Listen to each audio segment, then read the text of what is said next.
Ken, you drive a taxi around this city. We're talking about this on a very macro level, we're talking about it on a policy level, but can you see the downturn in the economy affecting your customers' lives? Absolutely, yeah. Day to day, my take-ins are down probably about 40, maybe 50% per day on, say, 3.5 years ago, 4 years ago. It's tough now because people don't want to spend money here because there's a budget coming up on the 7th of December, and they're terrified of what fiscal measures are going to be put in place and how it's going to affect them. So taxi is a luxury. You know, if they can walk or whatever, they really need to take a taxi, or else they won't. They'll walk or they'll do whatever else they have to do, you know. So let me get you to give me some reaction to news we're just getting that Allied Irish Bank is saying it's lost 17% of its deposit base since June. Does that come as a surprise? No, we had heard talking about this going on for the last few weeks, that what has precipitated this particular crisis is a flight of deposits, mainly the big international corporate deposits. Now, ordinary people have started looking at each other a little worryingly.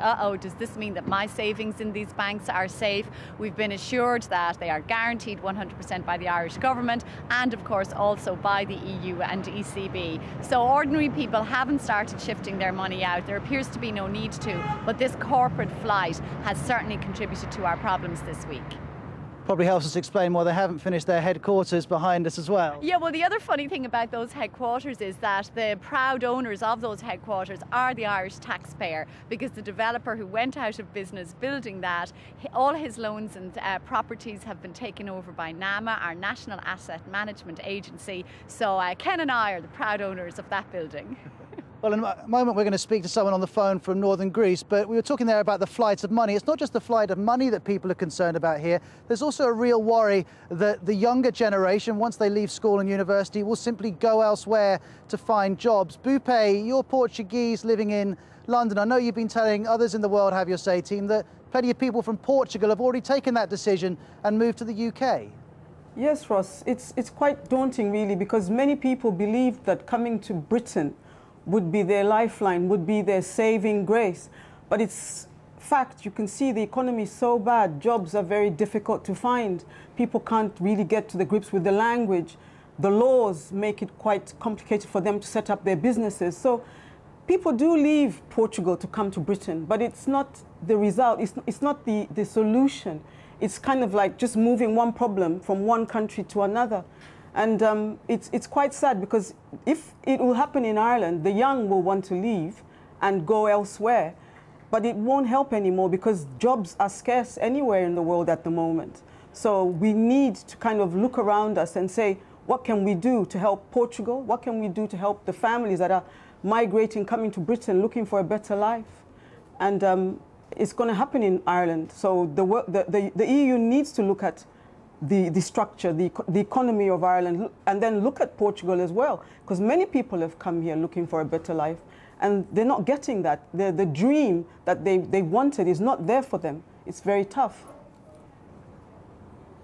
If you're just joining us on BBC World News, World Have Your Say is live in Dublin as the sun goes down on a Friday, which has been a traumatic day. It's been a traumatic week here, to be honest. For many people, they feel that the IMF and the EU's insistence that Ireland takes a loan to prop up its banking system is an attack on Irish sovereignty and is, in the words of one esteemed historian, a national humiliation. Well, lots of you have been talking about this online. Let's pull up another of your emails on the screen. By the way, you can always get in touch through World Have Your Say at bbc.com or facebook.com/World Have Your Say. This comes from M. Finucane, who's also in Ireland. We're getting so many emails from Ireland, as you would expect. He says, I'm an Irish citizen and I feel completely betrayed by the government, the financial regulator and the banks. I've worked for a number of Irish banks, and even I could see that there was absolute recklessness and reckless lending and behaviours. Okay, well, Sarah, I just wanted to get a quick reaction to that. I heard the Health Minister making a distinction between the regulation and what the government does. Do you make that distinction? No, I don't, because the government appointed the regulator, and the regulator was implementing government policy, which was light touch with emphasis on the light. So this crisis did not happen, you know, when Lehman Brothers went down, as the government would like to have you believe. This built up very slowly, really from about 2003 onwards, and peaked in 2006. Reckless lending, lending and the expansion of credit by the banks. And that's why we are where we are today. We have public spending problems, but traditionally we've always been able to sort those out quite rapidly, unlike other bigger economies. But we're here today because of banks like that who lend too much money, and we're allowed to do so as a matter of government policy. Let's go back to Dahi in Galway. Dahi, I just wonder, we're talking about people leaving this country because they fear that it's broken. Would you consider doing that? Yeah, if I had to, certainly it would be an option for me. I think the Irish have always had a problem with immigration. Luckily nowadays with the EU and with air travel, it's not once the big trip that it once was. You can get over to Burton or wherever in a couple of hours, but still nonetheless it's not a nice thing to have to do. It's a pity because what angers me is that I see so much potential here on the ground. You know, when you look around Ireland, you see so much potential.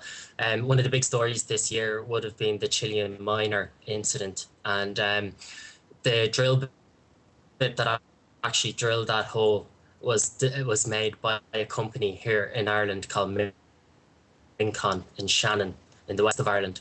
So to see that expertise, that education, all being exported is such a disaster for the country. It's a wealth that you can't measure, and yeah, it's quite unfortunate. But I know this is a temporary measure. I know that, yeah, in the short term, maybe medium term, there will be quite a bit of emigration. But in the long run, you know, Ireland will come back, and I'm quite hopeful of that. But and can I just say one thing? I know the IMF are in discussions with the government, but I hope the IMF listen to the people on the ground too, and that they put in some kind of clause that we want a general election once the bailout and the budget have been passed. I think that's quite important to say, and that they listen to us. Interesting. It's interesting you say that, Dahi. I was reading the letters pages of one newspaper here, and person after person was suggesting that people put in their car windows, in their shop windows, in their house windows, signs saying, "This is my name and I want a general election now." So you're not alone in wanting that. Well, the BBC's been getting any number of emails from people in Greece saying, "We know what you're feeling, Ireland. We've been through all this already in 2010. Let's speak to Asteris Moussouras, a Greek blogger who joins us now live. Asteris, you are getting assistance from the IMF. Do you think it's helping Greece? Well, there's a third wave of austerity measures employed in the 2011 budget. Wage freezes, tax hikes in food, clothing, heating, petrol, even newspapers and books.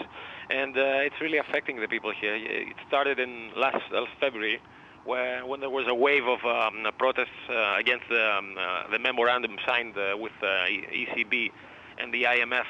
And the word has become a synonym of financial oppression.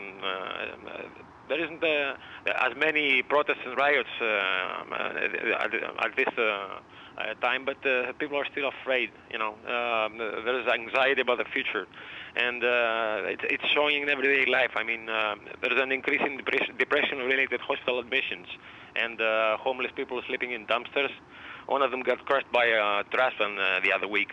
And there's a measurable youth exodus from the country, especially people that have just finished their university degrees and seeking job elsewhere, reminiscent of the wave of the 60s, the gastarbeiter wave. So you're talking about the austerity measures affecting Greece.